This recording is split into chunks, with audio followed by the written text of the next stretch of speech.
Welcome to the CFO Show. I'm your host, Melissa Howatson, CFO of Venna. Finance leaders are constantly trying to stay on top of how their business is performing, from what they are seeing in the financials to the broader operational performance. In this episode, we take a closer look at the trends that have shaped FP&A and, more broadly, Enterprise Performance Management, or EPM. Joining me is John Hagerty, Distinguished Analyst for Dresner Advisory Services. John has over 35 years' experience at the intersection of financials, HR, and supply chain software, with planning, business intelligence, and analytics. As a former business user and as a market-leading industry analyst at Gartner and AMR Research, he worked with customers and vendors on strategies to obtain the best value from technology investments. John has also held product management leadership positions at Oracle and IBM as they transition their products to cloud architectures. John, welcome to the show. Thank you, Melissa. Pleasure to be here. So let's set the stage here because we're going to be talking a fair bit about EPM. John, can you define what EPM is? Okay, EPM, or Enterprise Performance Management, is really made up of a component set of capabilities that really drive performance within a business. Largely focused on finance to start, EPM consists of financial planning and analysis. So it has a lot to do with budgeting, forecasting, planning. It has a lot to do with the monthly and quarterly closing process, or what's called the financial consolidations and close. And then finally, it's the area of reporting. In a lot of cases, there needs to be this way to portray results standardly throughout the business and also externally to the markets and to advisors and so forth. So it really is made up of those three different areas. And what we see is a lot of our research falls into those three areas. And in many cases, they're looked at almost independently because some people may do planning, but not consolidation. Some people may do reporting, but not planning. So it really has a lot to do with a basket of different capabilities that really drive performance within the business. Can you tell us a little bit more about your experience and the work that you're doing with Dresner? Certainly. So I've been in this market area for my entire career, which is over 40 years. And a lot of what I've done has been around the intersection of finance, supply chain, and workforce, and how technology relates to that kind of stuff. And I spent a lot of my career at Dun& Bradstreet, and then I spent a long stint at Gartner as an industry analyst. And I also had some time at both IBM and Oracle from the product management perspective. So I had a pretty broad experience, both in terms of somebody who designed and developed software, somebody who analyzed the market and gave advice to people about what they should be doing, and then also as a market practitioner, somebody who was selling the software to other people to use. And then when did you join Dresner? I joined Dresner just about a year ago. I had been on the bench, so to speak. I retired for a couple of years, and I came back out of retirement to participate in Dresner's research efforts. EPM is just too exciting to sit it out, isn't it? To be honest, it's true. I used to read a lot of stuff, especially on LinkedIn and other commentary, and I was always like, I think there's a different way of looking at this kind of stuff, which drew me back to this market. Well, we're glad to have you back. And on that point, Dresner recently released their 2024 EPM Market Study. It was earlier this year. What were some of the key themes that came out of that? There are really 5 key themes that I think everyone should think about as they look at enterprise performance management, or EPM. The first one is really how EPM is expanding very broadly throughout the business landscape. One of the things that we've seen is that the number of organizations who say they have no plans to do EPM is getting smaller and smaller year over year. So this is a steady progression. And also, people are reporting that there are more constituencies participating in the performance management view of the business. So it's getting more people. Interestingly, though, departmental deployments is still where people start. So there's a bit of a maturity model associated with the way people work with this. They start small and then grow over time. The second thing that we've seen, and it relates to this broadening perspective, is the idea of silos of information are merging much faster than they used to. I think if you look at how a lot of people have implemented enterprise performance management, they look at it as a solution to a problem. So it may be in finance, or it may be in operational planning, or it may be in workforce. And they, in many cases, would instantiate each of those independently. Now, what a lot of people have said is that in order to be able to do really dynamic planning and performance management, you have to have all the different pieces clicking together. So we're seeing a recognition that A drives B, B drives C. And so people are now merging these components back together. And as as that happens, it also starts to become part of the information architecture of the entire organization. So it takes on a broader role rather than just solving a very specific use case. Kind of on that same vein, the third thing that we've seen is operational insights are really coming to the forefront. Financial plans tend to be somewhat high level, and they tend to be things that people look at as a way to drive their business strictly from a dollars and cents standpoint. But I think one of the things that we end up seeing is that folks are recognizing that things like sales planning, operations planning, supply chain, if you're in manufacturing or distribution, workforce planning are really where a lot of the action is, because those contribute to the overall financial plan. So there is this kind of idea of linking finance performance to operational excellence. And what we really see is that a lot of companies are trying to drive these operational planning exercises to be able to get to a holistic view of the business. Now, obviously, I've saved this one to number 4, but it's probably number 1 in a lot of people's mind, and it's the issue of AI.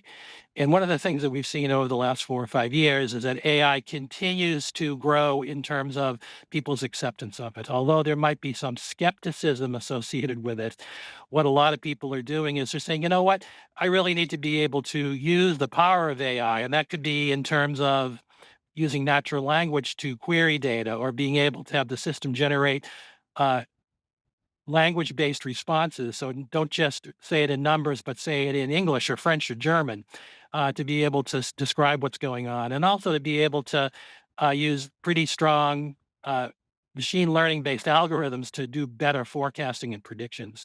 So we're seeing a lot more in the terms of AI uh, percolating into the enterprise performance management space.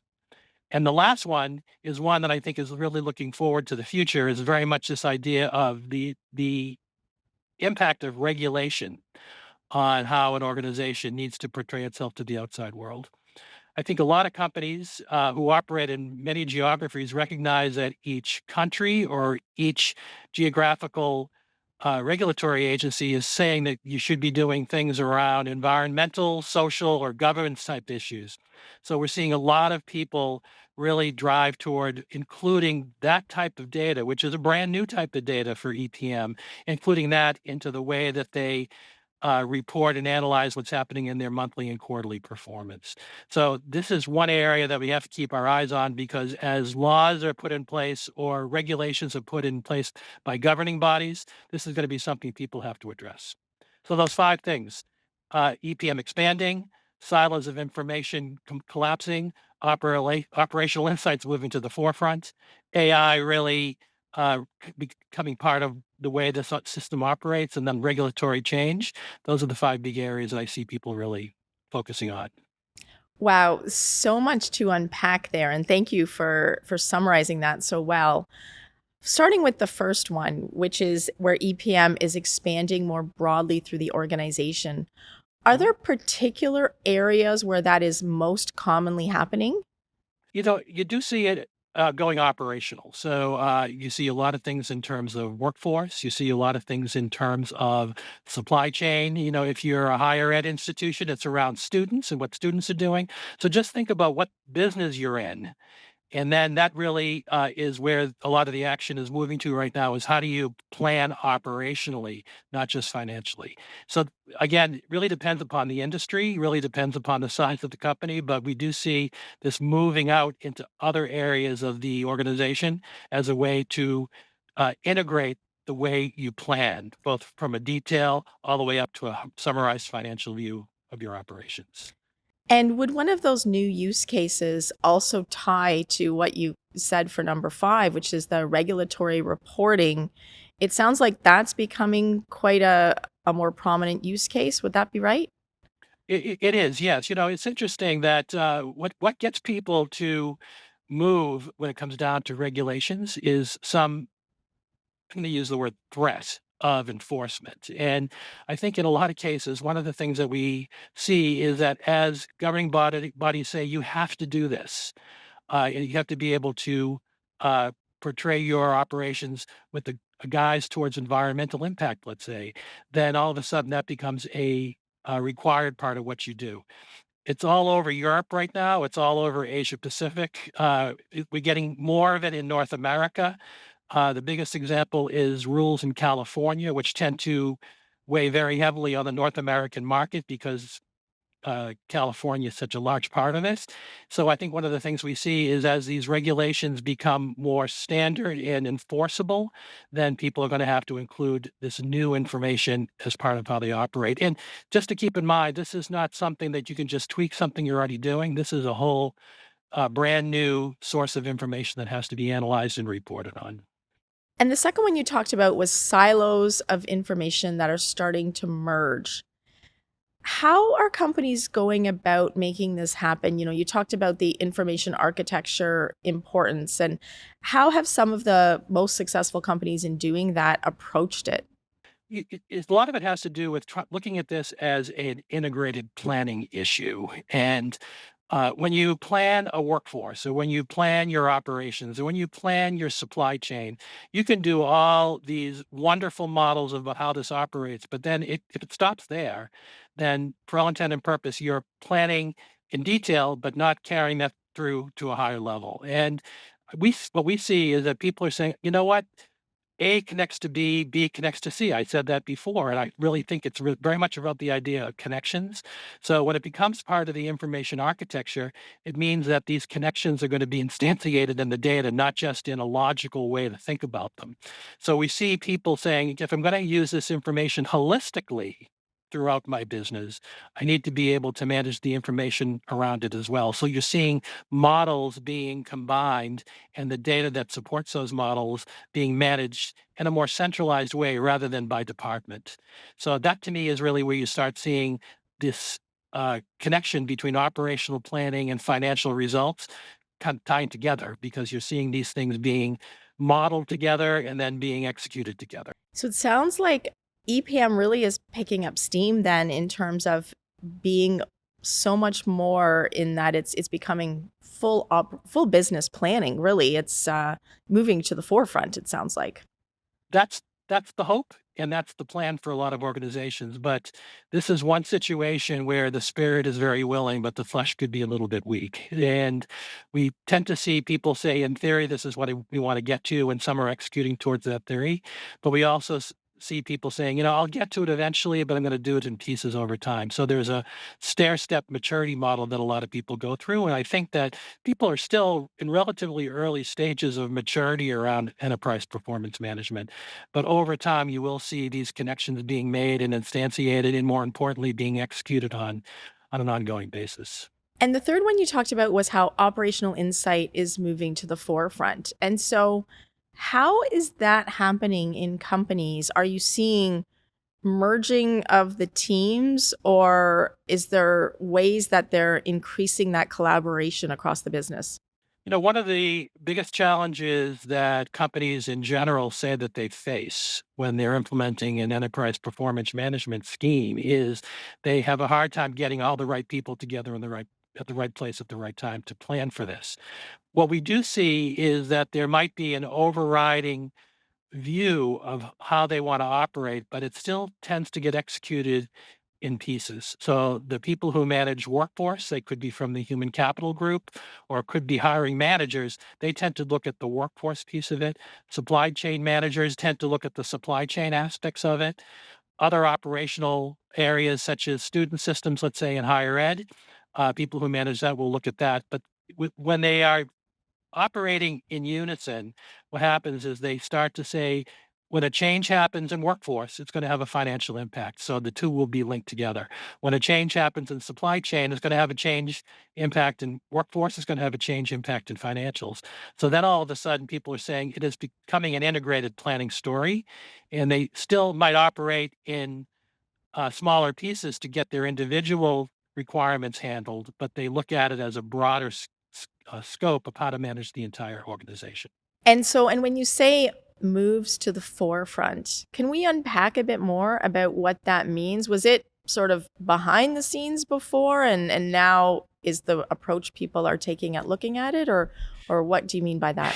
When I say move to the forefront, it means a lot of the attention is moving there. So I use the example of a maturity model before. And one of the things that implies is you might start in one place and then you add more to it and you add more to it and you broaden. I think what you're starting to see right now is as people move up that stair step of maturity, they're starting to say operational planning and operational insights are critical for me to successfully manage my business, full stop.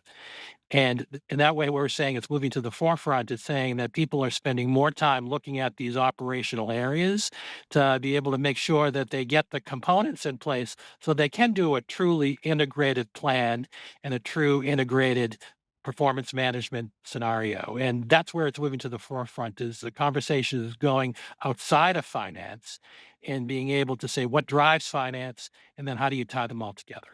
So is IT becoming a bigger player in that as well when I think about sort of those more enterprise-wide systems thinking? It is. IT is the unifying factor that underlies all of these different operational areas, and especially when it comes down to the data, IT plays an important role. That's as I mentioned earlier about the information architecture. That was really what I was trying to get at, is that IT is going to be stepping in and helping model the data more holistically rather than having each department do their own thing. So you do see IT stepping in as a way to help, not to take over, but as a way to help these systems become more effective. I'll also say that you will see IT stepping in when it comes down to AI, because people want to be able to have AI componentry that's reusable across the enterprise, not just within one application. So you'll see more IT involvement, especially as it comes down to AI related things as well. Well, and AI was the fourth one that you mentioned in that it continues to march on and gain some more acceptance. What are some of those areas where it's starting to gain acceptance? And similarly, where is there still some hesitation? The places where it's really been most accepted is in terms of the machine learning aspect of it, which is how do I put together and employ algorithms to drive better forecasting? When people do forecasting right now, they say, yeah, we're going to do 10% more next year. And that's the level of their forecast. But machine learning will really allow for the fact that you can use data based calculations to drive what performance will really be. So I think that's an area that people accept it and say this is a great place for it. Uh, when it comes down to generative AI, the ability to use text as a way to both describe what's going on as well as interact with data, there is a little bit more skepticism. People love the idea of being able to ask a question in natural language and get an answer back. So don't have to put into a query tool where department equals X and budget variance is over 1,000. People want to say, show me any place where this organization has significant budget variances greater than 1,000. And then just by saying that or typing it, the system can interpret that and give you back an answer. I think that really opens up uh, performance management data to a much broader range of people because what you're saying is anybody can ask a question. And it's not just a question in English, it can be a question in French, it can be a question in German and Spanish and whatever. So the idea is using natural language in someone's own natural language as a way to interact with the data.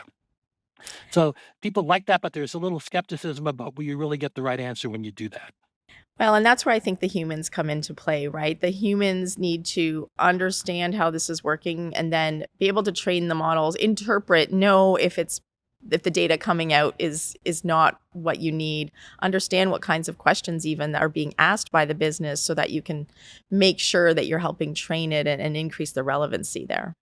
You're absolutely right. I think that's really where the human does come in. And so there is some skepticism to say, should this really be done without a human governor on top of it? And I think that a lot of people are saying for the time being, humans still need to be involved to make sure information is managed in the right way.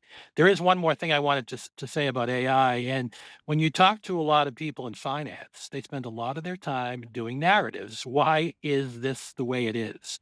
Or what does this really mean? And this is where generative AI can come in, where it can actually start to explain what's going on. And when finance people see that, you see twinkles in their eyes, because they say this is where I spend a lot of my time, and I want to be able to, in essence, do other things rather than just do that kind of stuff. And we see generative AI being used as a way to build these narratives.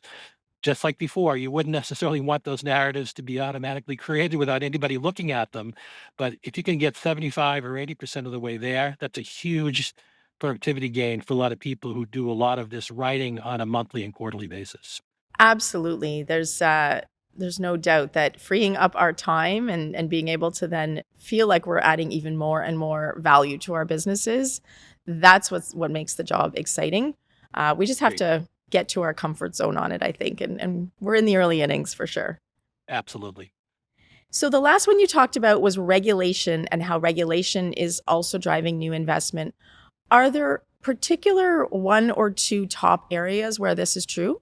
There are. A lot of times what people have is they need to know about the sustainability aspects of what they do. And this is not locked into only certain industries, but you see it more where people are producing a lot of the goods that they're selling. So the manufacturers, they need to know that the information, they can capture information about where the materials are sourced from, were they ethically sourced? Have they gone through an appropriate validation that, for example, no child labor has been used to build this kind of stuff? So you see scenarios where people who are makers of goods need to understand the whole environmental and social aspect of what they're doing. So, in terms of recycling, in terms of the ability to know whether or not a product is being created ethically, etc. You also have to extend that out to other environments, so organizations who just distribute and maybe even sell, so like retailers. Retailers have to be able to know what their suppliers are doing. So these are the kind of things that we see a lot of stuff around ESG, environmental, social, and governance issues. These are coming to the forefront now as regulations are being put in place to say this needs to be reported on. So, with all of these trends, which they're all exciting ones, and it's a lot really when I sit back and reflect on the magnitude of change that's happening and feels like there's urgency with it. How is this impacting the way businesses are looking at EPM investments? What they look at now is more than just a way to build a budget. I think in the early days, that was what the primary use case was. And, frankly, a lot of people say, hey, my first thing I need to do is to instantiate that yearly budget so I know what I'm shooting for. But increasingly, what we see organizations looking at, even in the forefront, is how do I tie together both operational and financial plans so I have a model for how my business operates. So that's really changed the way a lot of organizations are evaluating enterprise performance management software. And I think it also definitely has a difference in regards to people who've already implemented enterprise performance management but want to expand it. So they're looking to say, how do I go beyond it? So in some cases, people are saying, I may have already chosen an EPM solution, but I need to augment it with additional EPM technology, or I need to think about replacing what I've already done. So that tends to be one of those areas where people are saying it's not just a buy it once and use it. This is buy it once and potentially use it in many different use cases across the business. So, is this in one of the top areas of investment then for most businesses from what you've seen? What we've seen, it's really in the top five. In fact, it's number three. So EPM investments are number three in terms of what people are really spending a lot of their time on. And that to me says a lot when it's that high up in the priority of an enterprise. Absolutely. So, based on what you're seeing, what top three pieces of advice would you give to CFOs who are looking to try to stay ahead of the curve? The first piece of advice is don't think of this as strictly a financial solution. Think of it as a business solution. So CFO, you need to get the right people involved in the process. I think the second thing I would say is you need to look at this as part of your information architecture in the long term to be able to really drive the right level of performance throughout your business. These things are all tied together. So think of it as the capstone that sits on top of your business to really help steer where you want to go. And the third thing is about AI. Don't fear AI. Embrace AI, but use it pragmatically. And it's going to really make you more productive and at the same time also hopefully make you more accurate. And I think that's one thing that everyone wants is as much 2020 foresight and not just 2020 hindsight.